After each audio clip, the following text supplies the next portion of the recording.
Сәлем хат. Амансыз ба анашым? Қал жағдайың жақсы ма? Ауырмай, дәрі-дәрмектеріңізді уақытылы ішіп жүрсіз бе? Анашым, менің бақытыма ауырмай аман-есен жүріңізші. Жаратқаннан тілерім тек сіздің амандығыңыз.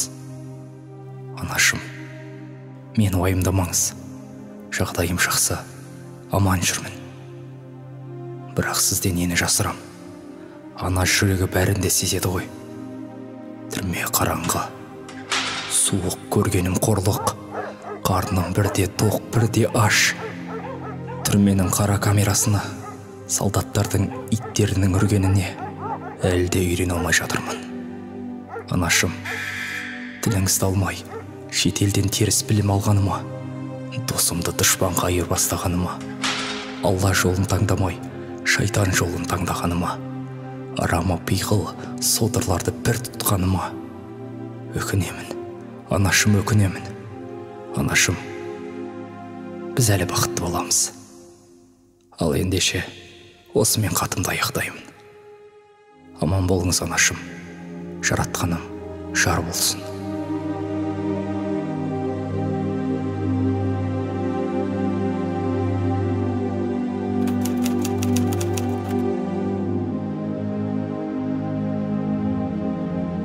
Досым, сен де бізбен бірге кету керек едің.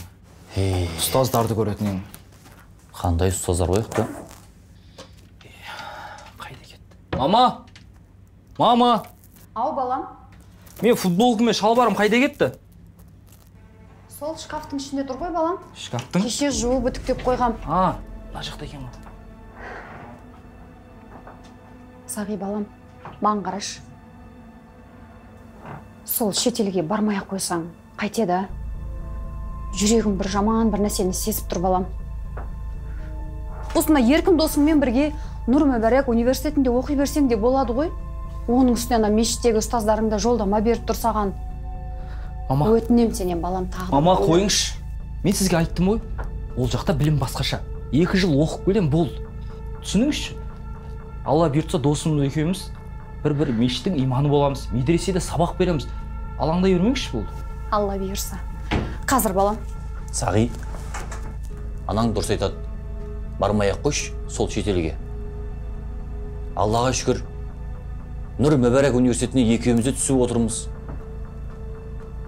Оның үстіне біздің ұстаздар да арабтардан кем емес, өте білімді. Ақылың бар азаматсың ғой, кішкене ойлансай. Анаңды жалғыз тастап кетесің біз онда, досым. Ата-бабаларымыз алыстан арбалағанша жақыннан дорбала деп өте орынды айтқан. Ананың разылығы, Алланың разылығы, жәннат ананың табанының астында деп айтады. Анаңды жалғыз тастап қайда кетіп баратсың, досым? Балам, мына қазақтың ою өрнегі бар тақияны киіп жүріп, басыңнан тастамай. Әкең марқұм осы тақияны жақсы көретін еді. Үнемі басынан тастамай киіп жүретін. Әрбір намазында сен үлкен ұстаз болсын деп тілейтін, балам. Алла қойшы. Мама, маған кию болмайды. Ол жақтағы ұстаздар бұны шірік дейді. Біздің салт дәстүрге қарсы. Түсінбедім сонда, Сағи. Салт дәстүрің шірік, қазақтың ою өрнегі шірік. Ақ жаулықты анаңнан аттап, шайтанның шірік жолын таңдағаның ба, Сағи? Еркін, мама, қойыңызды ашып болды. Миымды ашып жібердіңіздер ғой. Алло, ассалаумағалейкум, рахматуллахи ва баракатух. Я, келдіңіз ба? Қазір шығам. Балам, саған батамды берейін. Жолыққанда жолың болсын. Бір Алла өзі жар болсын. Қайда жүрсең де аман бол, балам. Мама, сіздің батаңыз маған керек емес. Маған батаны Фатих ұстаз бере салады. Болды, досым, кеттік жүр. Жақсы. Сағи, балам, тоқташ.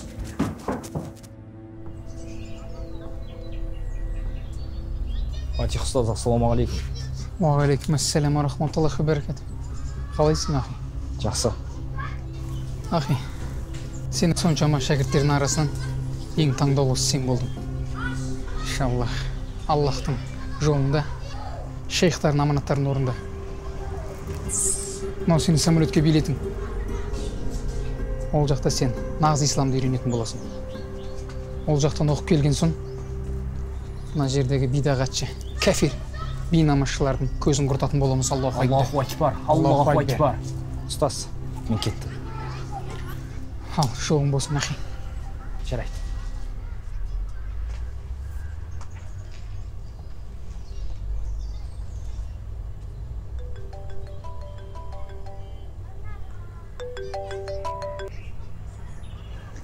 Ассаламу алейкум рахматуллахи ва баракату. Ұстаз, мен сіздерге тағы да бір аңқау мақлық тақтандырдым.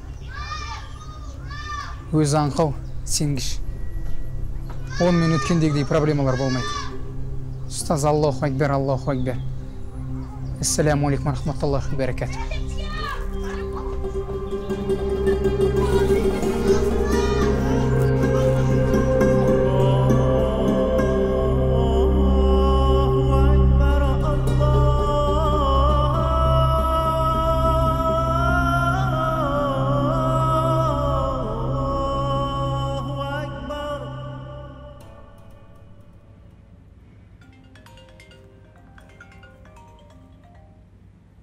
Алло? Алло, Еркін, балам қалың қалай? Жақсы әпке, Аллаға шүкір. Өздеріңіз қалайсыздар, амансыздар ма? Жаңа Сағи хабарласты. Аэропортқа келіп қалдық деді. О, мынау керемет жаңалық қой. Сағи неге ертерек айтпады екен? Жақсылап күтіп алатын ек. Сен одан да тезірек үйге жет.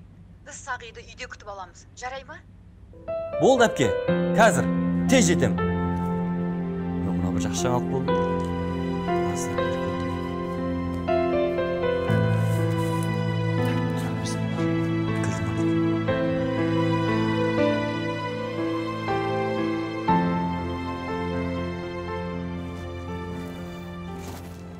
Мама!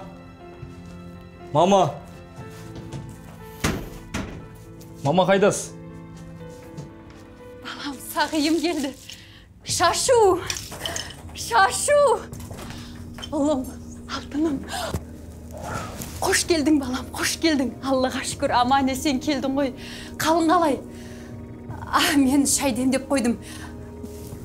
Айтпақшы, міне бауырсақ пісірдім. Әкеңнің әруағына арнап Құран оқып жібер, балам? Астағфиралла, субханалла. Қайдағы бауырсақ, қайдағы Құран оқу. Немене, анашым, не болған сізге? Балам, сен не деп тұрсың? Балам, алтыным, бұл мен ғой, мен сенің анаңмын ғой. Сен ойнап тұрсың ба менімен?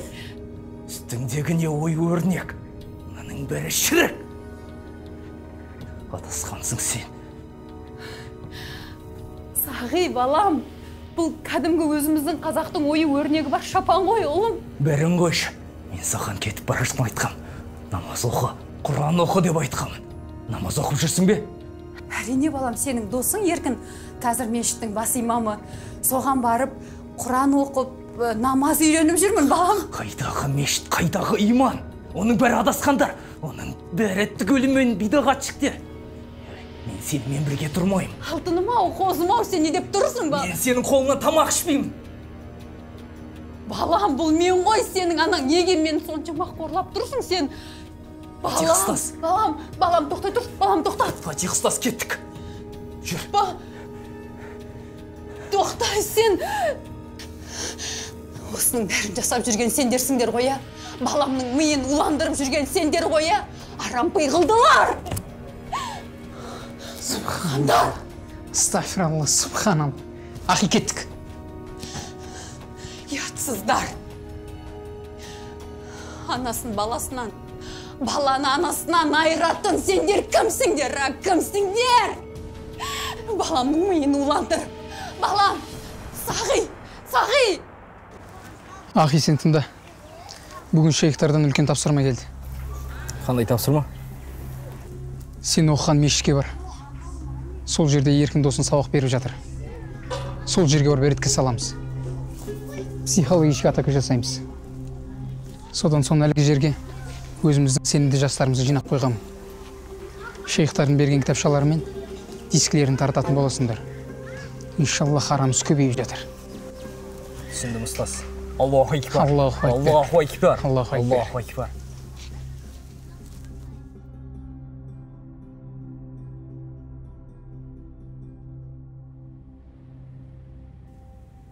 Балалар, үй тапсырмасына ораламыз.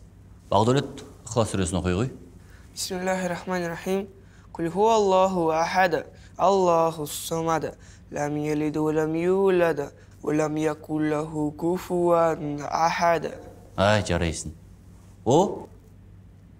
Ассалаумағалейкум. Сағи бауырым. Хош келдің. Кел. Уағалейкум ассалам. Балалар, бұл менің Сағи деген бала кезден бірге өскен жақын досым. Осы мешіт медреседе сабақ алып, білімін әрмен қарай шетелде жалғастырып келген. Алла қаласа, Әбу Ханифа мазхабы бойынша ұстаз болып, дәріс беретін болады. Астағфиралла. Субханалла. Еркін не оттап тұрсың? Сағи, шамал, сабыр қыл. Балалар, осымен дәрісіміз аяқталды. Үйлеріңе қайта бергілеріңе болады.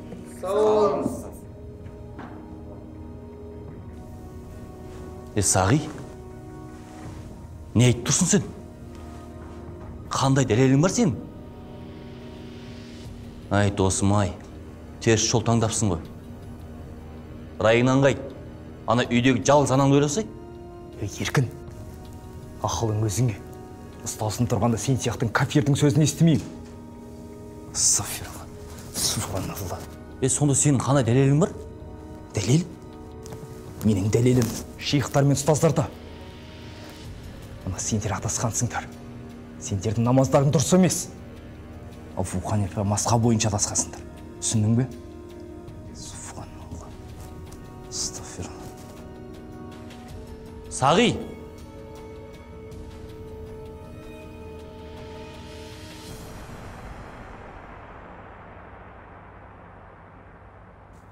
Ассалаумағалейкум, ахилар. Уағалейкум ассалам. Ахилар, мен шетелден алып келген білімді сендермен бөлісем. Біз нағыз ислам жолында жүреміз, ахилар. Мына мешіттегі молда имамдардың барлығы адасқандар. Намаздары да дұрыс емес. Барлығы түгелімен бидағатшы. Ахи, сыртты көр.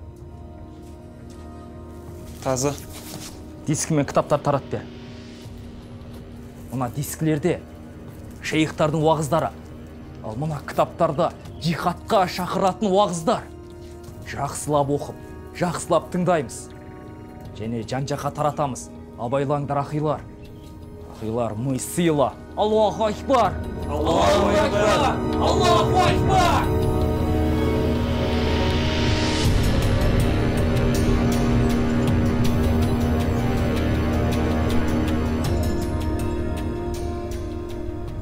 Ал, сәлеметсіздер ме? Сәлеметсіз бе? Ұлттық қауіпсіздік комитеті ме? Иә, тыңдап тұр. Бұл жақта Сағи деген азамат заңсыз тыйым салынған әдебиеттер таратып, үгіт насихат жүргізіп, жихадқа шақырып жатыр. Иә, қабылданды, рахмет.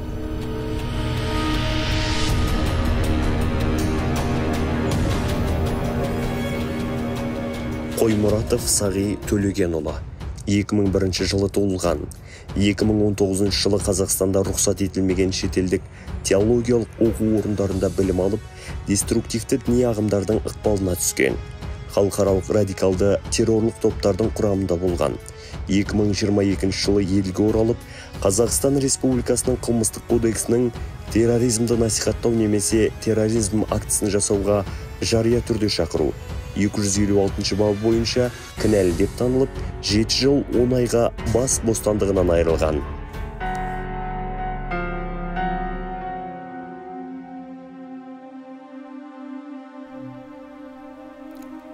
Балам, құлыным, амансың ба? Сен қамалғалы бері көңілім жай таппай жүр. Жаратқанның берген сынағына көнемізде, балам. Басқа амалымыз бар ма? Сен өз-өзіңе бекем бол. Өзіңді күт, қалың киініп жүр, құлыным. Алла бұйыртса, бәрі жақсы болады. Әкең мықты азамат болған. Сен де мықты боласың, құлыным. Осы уақытша қиыншылықты бірге шешеміз. Түрмеден шыққан соң үйлендірем, той жасаймыз. Келін екеуің маған көп немерелер сыйлайсыңдар. Балам, осы жалған өмірдің тар жолында тайғақ кештің. Әр жаман істің артында бір қайырлы іс болады дейді ғой. Енді жаратқаннан сенің түрмеден аман есен шыққаныңды тілейм. Құлыным, мен саған екі дүниеде де разымын. Сенен артық менің кімім бар, алтыным, құлыным.